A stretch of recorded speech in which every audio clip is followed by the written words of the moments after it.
Well, Libyan state media is reporting that a NATO airstrike has killed several people in the south of the capital, Tripoli. 4 people were reportedly killed in the attack in Bir al-Ghanam. NATO is involved in the imposing of a UN-sanctioned no-fly zone over Libya. This comes as the Western military alliance has warned civilians to avoid forces loyal to Libyan ruler Muammar Gaddafi. NATO says this can help ensure more success in its airstrikes.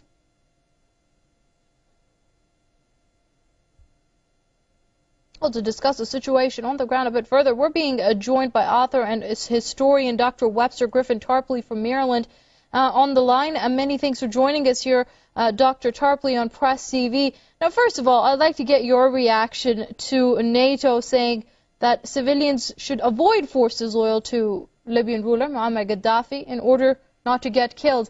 Is that a viable solution to the problem on the ground? I think it's an example of the Orwellian absurd rhetoric coming from the NATO headquarters. Obviously, the NATO air raids are killing large numbers of Libyan civilians. They've killed them on both sides now. They've killed rebels, they've killed Gaddafi loyalists, and also they're also intervening in a civil war, right? The destruction of Gaddafi's tanks and other forces has now prolonged a civil war. If it hadn't been for the NATO intervention about a month ago, this entire thing would be over. The civil war would have come to a halt.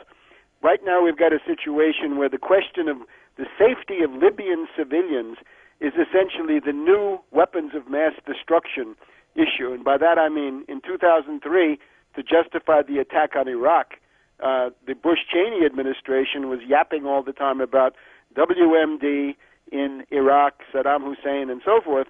Now the litany we're hearing is Libyan civilians, and there simply is no proof that any such massacres are going on.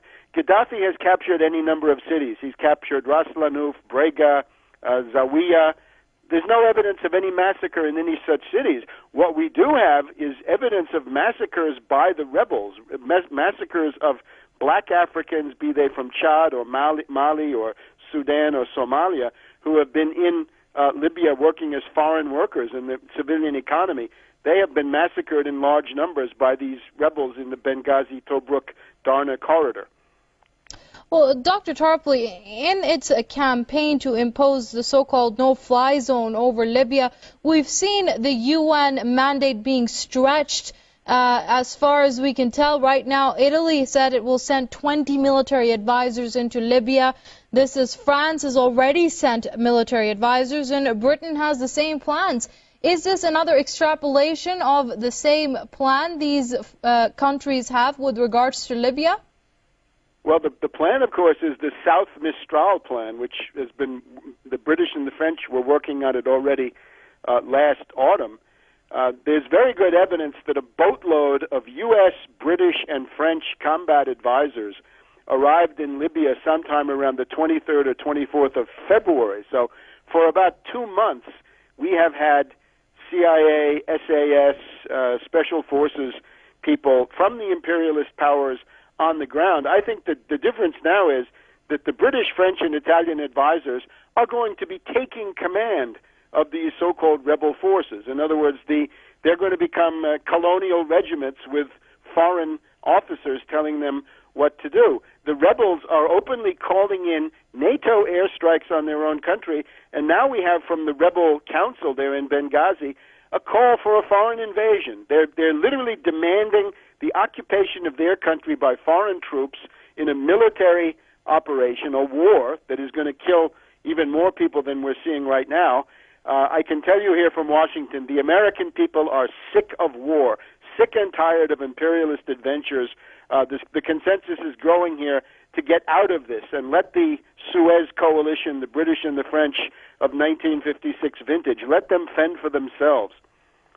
Right, but will the U.S. let this coalition take the lead as far as Libya goes, or do you think the U.S. is too far deep into this whole mess?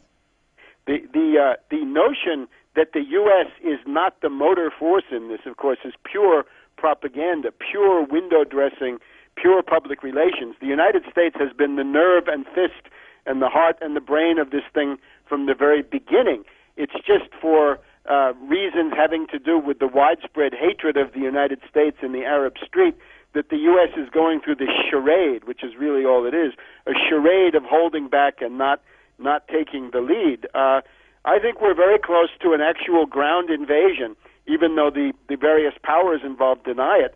The entire logic of this goes to the fact that Sarkozy, Obama, and Cameron have now bet their demagogic political standing on getting rid of Gaddafi. They hate him in the same way that Anthony Eden hated Nasser in 1956. They're probably beside themselves with rage that he's still in power. So the logic of this is we have reports that U.S. Marines are standing by offshore. Very likely that there'll be a U.S. ground invasion and a slaughter of Libyans, and that will lead either to likely to lead to a situation like Somalia, right, with a guerrilla war going on. All right, we're going to have to leave it there. I'm afraid we have run out of time. That was Dr. Webster Tarpley, author and historian, speaking to us on the line from Maryland. Doctor, as always, many thanks for your insights here on Press TV.